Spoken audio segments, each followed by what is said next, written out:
Voilà, on se retrouve donc chez Flavien. On va faire le tour ensemble de son bac. Il s'agit donc d'un volume, tu me disais, de 770 litres. 770 litres. On va faire le tour de la population rapidement. Mais moi, ce qui m'a tout de suite frappé, c'est la profondeur qu'il peut y avoir. Tu peux nous dire les dimensions, s'il te plaît ? Donc en profondeur, donc, il fait 80 cm, avec une longueur de 160 et une hauteur de 60 cm. D'accord, une belle bête.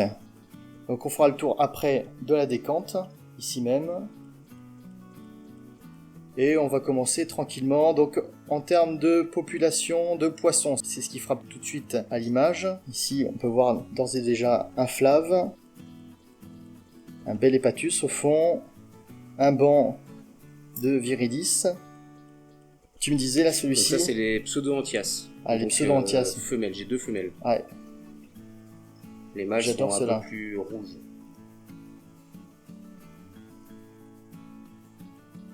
Ici on a quelques petits clowns. Les poissons clowns, voilà. Donc il y a un couple. Il y en a quoi ? Il y en a 2 couples ? C'est 2 couples, voilà. D'accord.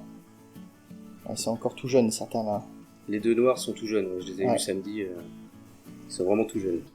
Celui-là, là, c'est quoi là ? Alors ça c'est un labre, Ouais, c'est un mangeur de plein air. Alors son nom exact, je me souviens plus. C'est un labre qui mange des plein air. Ouais, du coup, pas embêter avec les planaires, quoi. Hein. Il est où le... Donc alors, le loriculus, je le vois pas. Si, je le vois. Si, je l'ai aperçu. Ah, lui, il veut bien se montrer par contre. Hein. Ah lui, le fleuve, ouais, Hop. tout le temps. Donc là, on va avoir du mal à le filmer, mais c'est donc le centropige loriculus, C'est tu ça. me disais. Voilà. Hop. On le verra peut-être tout à l'heure si on arrive à le choper. Qu'est-ce qu'on a d'autre au niveau population qu'on n'aurait pas vu ? Donc qui est intéressant. Le labre, le Dimiatus. Ouais. Voilà, à droite du fleuve. Donc celui-là, c'est un déparasiteur. Il déparasite les poissons, des points blancs surtout. Mhm. Puis c'est une demoiselle. Une demoiselle. Une petite demoiselle qui fait sa petite vie tranquille, elle est mignonne, elle embête personne. Elle a des couleurs vachement sympas en fait. Elle est sympa, hein. Mhm. Ouais, elle est sympa celle-là.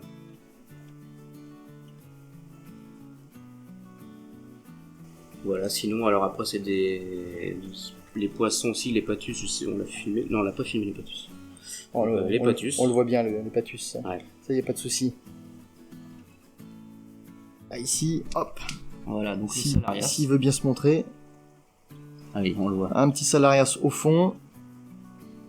Donc un pseudochromis. Un pseudochromis, mais qui se fait discret. Forcément, avec toutes les cavités qu'ils ont.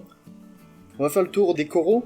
Dans ce bac-là, en fait, on peut retrouver donc du SPS, du LPS et du mou. Donc c'est ça qui est plutôt cool quand même.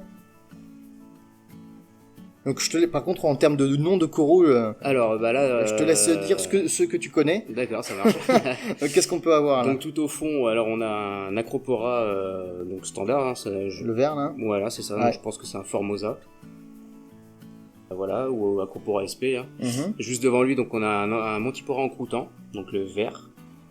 Ensuite, l'acropora qui est tout devant, donc c'est un acropora pareil, ça doit être un SP ou un Formosa, c'est un basique, hein, de couleur rose.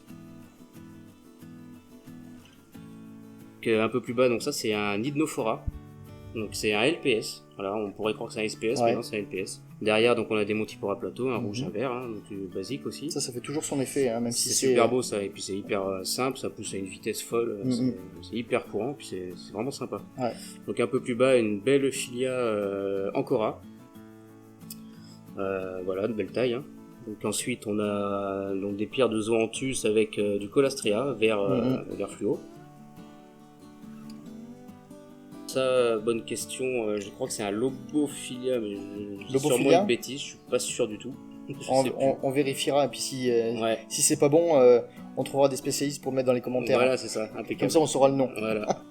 Donc ça c'est un corail bulle. Son nom scientifique je ne sais plus du tout, je l'appelle corail bulle. Pas de souci. Celui-là pareil, j'ai un doute sur le nom, peut-être la famille des Lobophilia aussi, mais je sais pas du tout.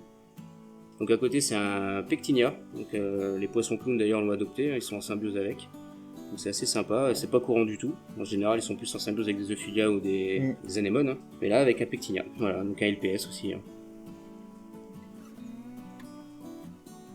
Là, ce qu'on voit à gauche, donc c'est un Scolimia. Ça, franchement, il y a beau des. Scolimia. Ça, c'est génial, je trouve. Hein. Ça, c'est super. Ah, Ça, c'est un LPS aussi. C'est pas courant. Donc ça, c'est un Acanthastrea. Pareil, un truc assez basique. Hein. Nicolastrea encore. Donc Colastrea aussi. Donc juste au-dessus, alors je sais pas si tu vas le voir. Donc là, on a un Acropora plateau. Là, ici, là. Voilà, juste là, ça, celui-ci. Ouais. Un Acropora efflorescence. Donc ça, c'est vraiment pas courant du tout. C'est assez sympa. Ça pousse vraiment en plateau. Et puis alors, il y a plein de petits pics, hein, comme des Acropora au final, qui poussent dessus. C'est sympa. Yes. Donc là, il est encore petit, mais. Là, t'as une bouture, là. Donc là, j'ai une bouture donc de Seriatopora hystrix. Rose. Bon, ça va, tu connais les noms quand même. Hein. Donc là, c'est de l'Acropora valida tricolore. Celui-là, il arrache quand même. Super sympa, ouais, puis ça pousse super bien. Donc au milieu, derrière, on a donc c'est un Acropora nana, je crois. Moi, on m'avait dit que c'était un Acropora, je savais pas ce que c'était, on m'a dit que c'était un Acropora nana. D'accord. Voilà, derrière, en vert, c'est un Pocillopora vert fluo des Fidji. Donc vraiment sympa ça aussi. Sur la gauche, donc c'est un Acropora vert à pointe bleue. Son nom, je sais plus. Ok. Voilà. Un Acropora. Un Acropora encore. Hein. Donc ensuite au fond, on a une Euphilia cristata. Pareil, avec celle qui est en dessous, pareil, c'est les mêmes. Hein, c'est deux boutures différentes, mais c'est les mêmes. En dessous, c'est une Euphilia. Je me souviens plus.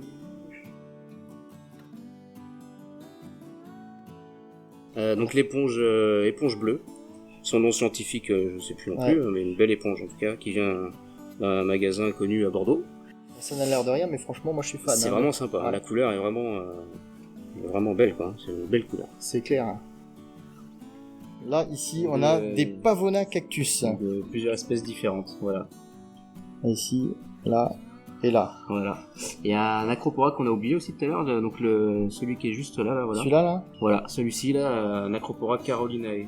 Il me semble que c'est carolinae, ouais, c'est ça. Yes. C'est un Acropora, pareil, un Acropora de fond. Vraiment super beau. Puis derrière, au fond, on a un Ice Fire aussi. On a une petite bouture d'Ice Fire, Acropora Echinata. Donc la Colastrea, voilà. Ouais. D'une autre couleur encore. Hein. C'est quoi, c'est de la gorgone à côté, là? C'est une gorgone, voilà, c'est ça. Donc une belle gorgone aussi, avec le corps un peu bleuté. Au-dessus, donc on a des Acropora encore, donc un Acropora devant, tout devant l'Acropora SP à pointe bleue. Derrière, on a un autre Acropora valida, mais c'est différent de l'autre. Donc celui-ci, c'est vraiment d'autres couleurs, un peu plus intenses. Et tout à gauche, on a un Pocillopora. Et là, la pierre de Ricordea, du coup, que tu filmais tout à l'heure. Ah là, il y en a combien, là, sérieusement? Non, il y a deux espèces différentes. Après, c'est les couleurs vraiment qui différencient. Donc, il y en a c'est des Florida et des Yuma. Et je pensais pas en fait que ça pouvait vivre si près les uns des autres en fin de compte. C'est plutôt agressif vers les autres coraux, non? Ouais, c'est hyper agressif. Mais entre eux ça va quoi. Et entre eux ça va. J'ai tenté, je pensais pas non plus, j'ai tenté de les mélanger et puis voilà, ça donne ça. Hein, ça va très bien ensemble. Ah, ça donne un beau résultat, ouais. Et puis à côté, on a un beau Goniopora, encore assez petit, mais il a une belle couleur. Et t'as fait exprès de le mettre sur le sable ou Ouais. C'est quoi, c'est la position par rapport à l'éclairage Ouais, je pense qu'il bas. était plus sympa en étant en bas, ouais. Quand il est plus haut, il est un peu moins joli. En tout cas, quand il va grandir, celui-là, ça va être une tuerie, je pense. Hein. Ça va être une tuerie. Ouais. Est-ce qu'on peut voir des détritivores là-dedans? En détritivores, qu'est-ce qu'on a? Devant, on a des Strombus. Des Strombus. Voilà. T'en as combien à peu près des détritivores si tu devais à la louche comme ça? À la louche, je dois avoir 5 espèces différentes, peut-être 6. Ouais. Après, donc j'ai pas mal de Bernard l'ermite, j'en avoir une trentaine. Il y a 30 Bernard l'ermite là-dedans. Même un peu plus. C'est énorme. Parce que là, c'est pour ça que je te pose des questions, parce que souvent dans des bacs, on les voit pas forcément. Voilà, on les voit pas du tout, quoi. Des crevettes. Après, j'ai plusieurs familles de crevettes. Hein, donc j'ai des crevettes d'Elismata dedellus, d'Elismata ambonensis, d'Elismata woodermani, donc des mangeuses d'Ectasia. Ouais, j'en ai eu des Wendermani aussi. Ouais, j'en ai 6 dedans. Celles-là, on les voit jamais. Hein. Ouais, elles savent se faire discrètes, les Wendermani. Super discrètes. Des fois, j'en aperçois la nuit, mais. Donc tu me disais en termes de brassage que tu as... Est-ce que tu sais à combien tu brasses hein? Alors j'ai les Toons Stream 3 qui sont quasiment à fond. J'en ai 2 quasiment à fond. Donc je dirais 15 ml/h par pompe. Donc je vais avoir 30 ml/h peut-être dans le bac. D'accord. Et en termes de... Ouais, dans ces eaux-là, quoi. À peu près. Et ça te fait combien en volume de bac je sais pas. J'ai jamais calculé. T'as en jamais fait. calculé Je me suis surtout fié aux coraux. Ouais. J'y suis allé doucement, bien observer les coraux surtout. En fait, pour le réglage du brassage, t'as fait moi, je me suis fié au visuel, quoi. C'est ça, au visuel. D'accord. Ben, on peut voir que ça fonctionne apparemment. Et ça fonctionne plutôt pas mal. C'est clair. Ils ont- En termes d'éclairage, Donc j'ai une Laser Gros. Donc c'est la IT 5012, première génération. Voilà, donc assez satisfait. Hein. Les couleurs sont là quand même. Donc, la pousse, très bonne pousse. bah du coup, ouais, les SPS, ils sont contents, quoi. Hein. Ouais, ça pousse plutôt bien. Toujours intéressant de montrer la décante, notamment pour les novices, et on va pouvoir voir que finalement c'est une maintenance qui est plutôt simple. Plutôt simple. Ouais. Donc déjà on peut regarder cet énorme écumeur, et tu me disais tout à l'heure que c'est du fait C'est de l'artisanal. de l'artisanal. Voilà. Et le godet tu le changes tous les combien de temps sérieusement? Je crois que dedans il y a 5 litres, il est jamais rempli en général. Ouais. Là je vais pas tarder à le vider. Ça arrache quand même. Ouais, Quand on voit la batte. 30 cm de diamètre. Et grâce à ça on voit le résultat. Voilà. Bim. Donc après dans la décante, bon, on a forcément la pompe de remontée, on a quelques pierres ici. Voilà. Là on a un réacteur à catomorpha. C'est ça. Alors j'essaie de, ouais, on les voit sur la droite là, qui sont éclairés. Ils sont éclairés avec de l'éclairage rouge. Alors rouge et bleu. Pour ceux qui connaissent pas la catomorpha, en fait c'est une algue qui consomme tout ce qui est phosphate et nitrate. Donc voilà. ça évite du coup que ce soit dans le bac, quoi. Et là ici, une des pièces maîtresses aussi, Donc le réacteur à calcaire. le réacteur à calcaire avec sa bouteille de CO2 C'est ça. à côté, que tu m'expliquais que ça permettait de mettre sous pression, etc. Donc ça acidifie en fait le calcaire qui aide à la dissolution et la dissolution ensuite qui maintient un calcium, un magnésium et un bon taux et puis ensuite en plus l'ajout de CO2 dans l'eau maintient un bon KH. Ouais, donc Voilà. grâce à ça, calcium, magnésium, KH. Je suis tranquille. Et donc du coup, comme on disait tout à l'heure, pas besoin de faire de balling et c'est Non. beaucoup plus économique. Ah oui, carrément oui. Donc tu me disais que par exemple pour recharger le réacteur à calcaire, ça allait te coûter une quarantaine d'euros, c'est ça? Par an peut-être, ouais. Et c'est- plus la bouteille de CO2, une trentaine. C'est 37 euros voilà. pour à peu près 1 an et demi à 2 ans pour le nombre de coraux que j'ai là. Donc c'est assez rentable. Donc finalement, un écumeur de dingue, un réacteur à catomorpha, ça t'enlèves juste l'excédent Quand d'algues c'est qui a plein, j'enlève poussé. l'excédent, voilà.